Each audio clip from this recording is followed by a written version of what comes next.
السلام عليكم ورحمة الله وبركاته. ازيكم يا حبايبي؟ عاملين ايه؟ رب تكونوا بألف صحة وبألف خير. النهاردة طالعة معاكم كده.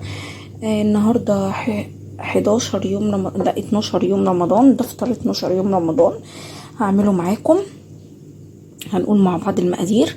انا عندي كده نص كيلو او نص كيلو، علشان دي اللحمه المفرومه اللي احنا فرمينها مع بعض في البيت، فكنا بنعبي بالويم، بنعبي حته صغيره لو هنعمل مكرونه بشاميل مثلا قالب صغير والكلام ده كله. كنا برضو بنحط حته كبيره بالعشوائي كده، اللي هو بمقدار نص كيلو. نقول نص كيلو لحمه مفرومه. وهنا عندي بصل. طبعا كده عرفتوا انا هعمل هعمل حوشي. قبل ان احنا ما نخش بقى في المكونات الجميله دي على اللي قدامكم، اللي مش مشترك في القناه رجاء وليس امر طبعا يشترك في القناه ويدوس على كلمه الكل، علشان اشعارات كل الفيديوهات اللي انا بنزلها توصل لكم وتتفرجوا عليها وتحطوا لي الكومنت منكم الحلو واللايك منكم الجميل. بس كده. تعالوا كده بقى للمقادير نتعرف عليها. عندي هنا بصلتين كده كبار، ولو عايزه تحطي اكتر مش مشكله، الحوشي كله كده كده بيحب البصل. نص كيلو، هنا نص كيلو لحمه مفرومه.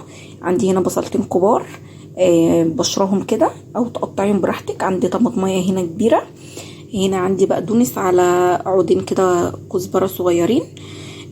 هنا فلفل، على فكرة ده فلفل مفروض بلدي بس مش الحامي. هو انتوا باين لكم اهو كمان مش الحامي، تمام؟ عشان ما لقيتش بصراحة في التلاجة فلفل رومي وانا عايزة اعمل الحوشي. ودلوقتي الساعة كام؟ الصبح الساعة 5:15. تمام. عايزة ان انا اعمل اللي ورايا عشان الصبح ان شاء الله بأمر الله، اذا كان ربنا يعني يطول في عمرنا. ورايا حاجات كتير عايزه ان انا اعملها، فهعمل معاكم اكله سهله. وانتوا عارفين طبعا امتحانات الشهر بتاعت الولاد بادئه، فطبعا كل ده تراكمات طلبات في اليوم، فمش عايزه اطول عليكم الفيديو. هنا قلت لكم بصل، طماطم، كزبره على بقدونس بيدي طعم تحفه. توم مفروم، فلفل حامي او فلفل الوان او فلفل شطه اللي يعجبك. ما عندكيش فلفل تستبدلي بشطه ناشفه عادي. ملح، كزبره، فلفل، بابريكا. بصوا الحوش اعتمدوه على طريقي وعلى ضمانتي، ولو حد جربه وطلع طعمه مش هيحبه ارجعوا اكتبوا لي في الكومنتات كان طعمه وحش، بس ده على ضمانتي على ضمانتي على ضمانتي يعني. اهو كده. بصوا هحط اللحمه الاول عليها التوابل دي كلها اهي. بسم الله الرحمن الرحيم. وهنحط بقى الملح حسب الرغبة. في ناس بتحط الملح، على فكرة ده مش كتير. الملح دوت انتوا عارفينه اللي هو ناعم جدا، فمش عارفة بصراحة. هو ده مقدار الملح اللي انا اللي احنا بناكله. الاكل بنحبه مظبوط، مش ملح زيادة ولا حاجة. انزل عليه على الحاجة كده، حاجة تدريج باللحمة كده. وهبتدي ان انا ابهرها كده بالملح والفلفل والبهارات. لازم كل مكون تحطيه في حاجة لازم يعني تديله خدمته كده، تخدمي كويس. فاهمين قصدي؟ فهنا اللي بيقرف برضو، في ناس بتقرف جدا من المنظر. فاهمين قصدي؟ اللي بيقرف ومش هيقدر ان هو يعمل بايده كده في المطبخ بتاعه. بعد ما بنكون غسلين ايدينا كويس جدا طبعا بنحاول نلبس جلافز. فاهمين قصدي؟ او نقلب بالسباتيولا او بمعلقه عاديه ايا كانت يعني. اهو لازم البهارات دي كلها تختفي كده في اللحمه. تمام كده اهو. يعتبر انا كده بهرت اللحمه اهي. تمام كده. بصوا البهارات اختفت. هننزل عليها بالبصل اهو. بسم الله، صلوا على النبي. بصوا طول ما انتوا واقفين بتشتغلوا في المطبخ او بتعملوا اي ترويق او اي حاجه بتعملوها، بجد بجد والله العظيم 3 بيفرق بجد. مش حدش هيقول لي لا ما بيفرقش. علينا وعلى الاستغفار بجد. نستغفر ربنا كتير. ما فيهاش اي حاجه. واحده هتقول لي طب انا ما بعملش حاجه عشان نستغفر من الذنوب. اي حاجه احنا لو حتى شفنا الحاجه الغلط وما اتكلمناش فيها برضو بنعتبرها برضو ان احنا نستغفر عليها. فبصوا طول ما انتوا واقفين في المطبخ بتغسلوا المواعين، بصوا استغفروا. صلوا على النبي. تكبروا كتير عليكوا على التكبير كده يعني. فاهمين قصدي؟ الا بذكر الله تطمئن القلوب. صح كده؟ اهو طبعا اهو كده. استغفر الله العلي العظيم. صلوا على النبي يا جماعه كده، علشان الحاجه تطلع من تحت ايدينا بصوا بيبقى ليها طعم مختلف واحنا راضيين داخلين نعمل الطبخه، واحنا داخلين نغسل، واحنا داخلين نعمل اي حاجه، الحاجه بتطلع من ايدينا حلوه. اهو بصوا في حد ايه والله بجد، في حد يقول لي ايه انا مره ان انا اعمل الوصفه وهي ما بغيرش فيها حاجه، مره تطلع حلوه ومره تطلع وحشه. لا اكيد يا فلان، مثلا انا بكلم يعني واحده يعني صاحبتي، اكيد انت في حاجه ان انت كنت بتحطيها وما حطيها. لا والله ده كل مره اللي انا المكونات اللي انا بحطها في الوصفه دي هي والله العظيم مش عارف ايه. طب مره انت ممكن تكوني بتعمليها بحب، مره تانية ما تكونيش ان انت بتعمليها بحب. ازاي يا ام ادم؟ يعني انا داخله اهو دلوقتي المطبخ وانا مش عايزه ان انا ادخله مثلا، آه هاجي ان انا اعمل الحاجه اللي في ايدي هعملها اللي هو بكروته، واعملها وانا متشنكه ومش عارف ايه. ما تستنوش من نتيجه الطبخه دي او من نتيجه اي حاجه انا عاملاها من غير نفس نتيجه حلوه او مرضيه للي قدامي. فاهمين قصدي؟ اهو الفلفلايه بس مش متقطعه كويس. فالحاجه طول ما بتتعمل بنفس يا خرابي تاخدي منها كده، بتبقى حتى شكلها تفتح النفس اللي قدامك. فاهمين قصدي؟ هو اخر حاجه هنزل عليها بالطماطم. انت بتحطي بايديكي ليه؟ طيب ممكن ان انت انا ماسكه التليفون وتلاقوني برضو التصوير مهزوز بايد واحده. فانا بجد للمره المليون هقول لكم انا اسفه بجد والله، استحملوني شويه. مع بعض هنبدا ان احنا الحاجه اللي بتزعج اي حد قدامي اكيد ان انا ما ببقاش راضيه عليها ان انا اعملها مره واتنين وتلاته. فاهمين قصدي؟ فانا ما بحبش حد يتضايق مني. ولو كنت ان انا بصوا حته لحمه اهي او دهنه مش مفرومه كويس، عادي مش مشكله، كله هيسيح في الحواوشي. اللي عايز يحط ليا في المرحله دي يبدا ان هو يبشر الليا ويحطها. بصوا انا كده اهو تمام التمام كده، الحوشي بتاعي كل حاجه خدمتها وخدت دورها والدنيا تمام اهو. بصوا هبتدي بقى ان انا احط عليه ورق استرتش او افرد عليه كيس من بتاع التلاجة، وكده عندي الحوشي جاهز. طب هنعمل جنبه ايه؟ هنعمل جنبه طبق سلطه صغير كده خضره، وهعمل طحينه صغير، طبق برضو طبق طحينه صغير. انتوا عارفين رمضان يعني ما حدش بياكل للدرجه. بصوا الله اكبر تبارك الرحمن تبارك الرحمن. انا قلت ان اللحمه مش هتقضي. بص لما حطيت عليها المكونات وكانت بسيطه، ما حطيتش بصل كتير زي كل مره. والله اكبر ما شاء الله ولا حول ولا قوه الا بالله، بالف هنا وشفا. اهو اللحمه كتير بصوا اهي. فالحاجه طول ما احنا ما بنعملها بحب، انا خديها كده قاعده مني بجد والله العظيم، احنا كلنا اخوات. طول ما الحاجه بتتعمل من تحت ايديكي بحب هتطلع زي القشطه، قشطه كده، والكل اللي ياكل منها ولا يدوق منها الله دي انت عاملاها ازاي؟ ده انا بعملها بنفس الطريقه وما بتطلعش مني حلوه. لا يا ابله، انت بس ايه، انت لما بتقفي في المطبخ ممكن ما تكونش ان انت عايزه تقفي في المطبخ في وقتها. فاهمين قصدي؟ فلما تكونوا وراكم مثلا تراكم كده في المطبخ، انتوا متضايقين من حاجه معينه ومش عايزين تقفوا، خدوا بريك مع نفسكم، مع كوبايه قهوه، كوبايه نسكافيه، كوبايه شاي. مش هتشربي اي حاجه وملكيش في المكيفات دي، اشربي كوبايه بيبسي عصير. ملكيش في المشروبات خالص، اتفرجي على التلفزيون.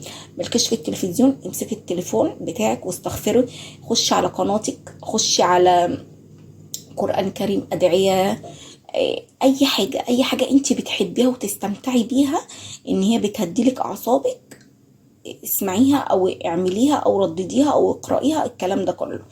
وابتدي ان انت اعملي اي حاجه ان انت متاخره. عارفين لما تعملوا كده وتاخدوا بريك كده مع نفسكم، حتى هتخشي المطبخ بصي مش هتطلعي منه الا لما مخليه قشطه بتبرق كده منك، من مواعين لترويق لمسح لتنظيف بوتاجاز. بصوا انا اهو خدوها مني والله العظيم، كنت بصوا كارهه الحياه من شويه بجد، كنت متضايقه جدا جدا جدا. وربنا يحفظكم من كل شر يا رب. الضيقه بتاعت ان الواحد يبقى متضايق دي بتبقى صعبه قوي قوي، وبالذات لما يكون ايه عليه تراكمات كده. فاهمين قصدي؟ على دماغي. فقعدت بقى ان انا ايه استرخيت كده وخلصت السحور وغسلت المواعين ودنيتي كانت زي الفل. وبعد كده استرخيت ونيمت الولاد ودخلت اعمل الحوشي. بقالي كتير جدا ولادي طالبين مني الحوشي، وانا كل يوم بكره بكره بكره بكره، عشان انا في اكلات كده حلوه انا بحب اطلعها من تحت ايدي، وكل مره تطلع احلى من المره اللي قبلها. مش ياكلوها يقول لي ايه ده يا ماما طعمها مش زي ما احنا ما كنا متعودين ناكله. انتوا فاهمين القصد ايه؟ فالحاجه اللي بتتعمل بالرضا بيبقى فيها بركه، بيبقى فيها نفس حلو، بيبقى فيها رضا، رضا كده، رضا النفس كده. ده بيبقى لما بيوصل للحاجه ايا كان، حتى لو في التنظيف. طب جربي كده، والله العظيم والله العظيم بجد قد ايه ان انا بقوم اتشنك على الحاجه، لان ولادي ربنا يحفظ يا رب ولادنا كلهم بيدهولوا الدنيا بطريقه لا تتخيلوها. وفي اليوم ممكن اروق 60 مره من غير مبالغه، 60 50 الكلام ده كله وانتوا نازلين يعني. عدد مرات بطريقه مهوله في ترويق الحاجه وانا قاعده حواليهم. فلما بقوم كده مره من المرات إيه ان انا خلاص بقى زهقت ومش عارف ايه، وافضل ان انا ازعق زي اي ام يعني، اي ام في الدنيا، مش الام المصريه بس عشان احنا ظالمين المصريين بس. إيه، اي ام في الدنيا بتتعصب ان حاجتها بعد ما تعبت فيها وروقت ومش عارف ايه، وما يعني ما قعدتش حتى نص ساعه واتدهولت. قومي بس كده من غير رضا، ما انت ما تكوني عايزه ان انت تروقي ونفضي الحاجه، هتلاقي اي حاجه تتكسر من تحت ايديكي. الحاجه تتزق ما ترضاش ان هي تتسق كده. فاهمين قصدي؟ اي كوارث تتعمل وخلاص. لكن لما تقومي ان انت وانت بنفس راضيه بتروقي الحاجه دي عشان تخلصي منها بحب والكلام ده كله، تلاقي الحاجة بتتعمل فعلا فعلا فعلا بسلاسة، بسلاسة كده وأريحية وحاجة كده جميلة لا لا بجد. أنا جربت ده وجربت ده بأمانة، وقررت بمشيئة الرحمن يعني كل ما أجي أعمل حاجة هبدأها وأنا مرتاحة وأنا مقتنعة إن أنا فعلا لازم أعمل الحاجة دي، مفيش حد غيري هيجي يعملها. فاهمين قصدي؟ فأنا يعني الحمد لله الحمد لله الحمد لله بيبقى عند الواحد كده يعني ايه صفة النفس ده، لازم صفة النفس دوت. في حاجات كتير قوي عايزة اكلمكم فيها والله، بس يشجعوني باللايك منكم الجميل، واللي مش مشترك في القناة فضل وليس امر طبعا، وكل واحد حر ان انتوا تعملوا لي ايه حلوين شجعوني وتحطوا لي اللايك منكم الجميل والكومنت منكم الحلو، واللي مش مشترك في القناة يفعل زر الجرس ويدوس على كلمة الكل علشان كل اشعارات الفيديوهات اللي انا بنزلها توصل لكم، ونشجع بعض. وبيكم هبقى ومن غيركم ولا اي حاجة. بجد ده شعاري، ان فعلا فعلا فعلا الناس بعد رضا ربنا بتبقى بالناس حاجة، وبعد رضا رب قبل كل العالم دي كلها، اهم حاجة ان ربنا يكون راضي على فعلك وعن الحاجة اللي انت بتعمليها. وما دام ان ربنا راضي عن اي حاجة انت بتعمليها اكيد اكيد هتوصل للناس.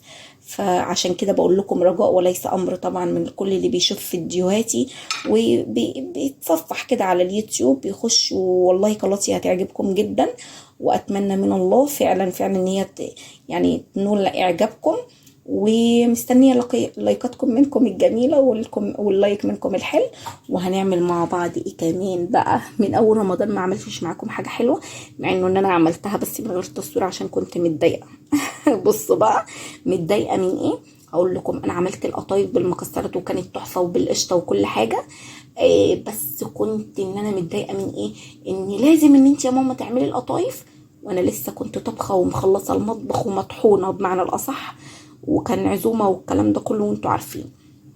فالنهارده ان شاء الله هنعمل مع بعض صينيه ال الكنافه بالمهلبيه والمكسرات. وهعمل معاكم طبعا الحوش خلاص خلصناه هنركنه كده في التلاجة. وهقطع بقى البطاطس، هعملها شيبسي في البيت وهنقعها في ميه وملح. بصوا هنعمل مع بعض شويه حاجات كده، ويا رب ان هي تعجبكم. وهوريكم برضو حاجات كده في الشقه عايزه ان انا اعملها، يا رب ان هي تعجبكم. حبايب قلبي هبتدي بقى ان انا ايه اعبي الحوشي كده في العيش. خلاص فاضل على المغرب بالظبط كده حوالي ساعه وربع بالظبط. فهو هبتدي ان انا اهو جايبه عيش شامي كده، هشكل عيش شامي وعيش بلدي عادي. وعلى البوتاجاز بحمر بطاطس شيبسي كده مقطعاها، وبحمر فيها حبه حبه على مهلي يعني لسه بدري. وهعمل السلطه الخضراء وهعمل عصير فراوله. وزي ما قلت لكم بقى الكنافه في فيديو تاني عشان ما يطولش عليكم. بتاع دوت هعمل دلوقتي خلاص عصير الفراوله وهعمل الحواوشي وهعمل سلطه خضراء وكده وسلطه طحينه وخلاص على كده. اهو انا بصوا بعمل بايد واحده فايه تسامحوني. اهو كده اهو بصوا يبقى بالشكل ده حلو جدا جدا. تقدروا بقى تعملوه على الجريلا او في الفرن او على طاسه عاديه. حبايب قلبي بصوا كده انا حطيت صوص الحواوشي علشان دي اللي عاملاها بارده للاولاد. طبعا الرغيف مش هيعرفوا يمسكوه برده بيقطعوه فبيتبهدل واللحمه بتقع، فكده احسن ان هم ياخدوا النص على قد ايديهم بس كده. وادي اللي هو الشامي معبيه في الكيسه عشان ما ينشفش. وقطعت السلطه اللي هي كزبره وبقدونس وطماطم وبصل وخيار وفلفل حامي او فلفل رومي براحتكم، واعصر عليها دلوقتي ليمونه. حبايب قلبي بصوا اسمعوا كده الخروشه، بصوا مقرمش ازاي. ده البلدي بصوا، وده الشامي بصوا اهو عشان بيحب الحواوشي مقرمش، واللحمه فيه زي الفل ومستويه وجميله جميله جميله. بعمله كده في كل الاتجاهات بصوا لونه اهو. اعمل كل الكميه بقى وارجع لكم تاني. على فكره المغرب بيأذن. حبايب قلبي كده خلصت اهو الحواوشي. بصوا المغرب اذن ورامز كمان اشتغل. بصوا لدرجه ايه، الحمد لله. اهم حاجه لحقت والدنيا تمام يعني. ادي الحواوشي بتاع الشامي ولا البلدي تحفه وريحته تجنن. الطحينه وادي السلطه الخضراء بتاعت ايه المحلات بالظبط. بصوا الميه بتاعتها تحفه ماشي. هنا الشيبس اللي انا عاملاه في البيت ورشيت عليه رشه ملح كده خفيفه، وعملت جنبه عصير فراوله. وادي كانت دي سفرتي 11 يوم رمضان. ويا رب كده كل سنه وانتم طيبين في بيوتكم وفي حياتكم وفي كل حاجه انتوا يا رب بتتمنوا لها فيها الخير. اخر مره بقول لكم اللي مش مشترك في القناه يا ريت يشترك في القناه، واللي مشترك في القناه ما ينسانش مني اللايك الجميل ويرزع لي الكومنت منكم الحلو. واي حاجه عايزين ان انا اعملها لكم اكتبوا لي، تقدروا تكتبوا لي عليها في التعليقات. واي حاجه ان انتم ما تكونوش عايزين ان انتوا تكونوا عايزين ان انا اوضح لكم في الفيديو حاجه وانا مش موضحاها تمام، تقدروا تكتبوا لي برده في الكومنتات وانا انزلها لكم من اول وجديد وما فيش اي مشكله. السلام عليكم ورحمه الله وبركاته.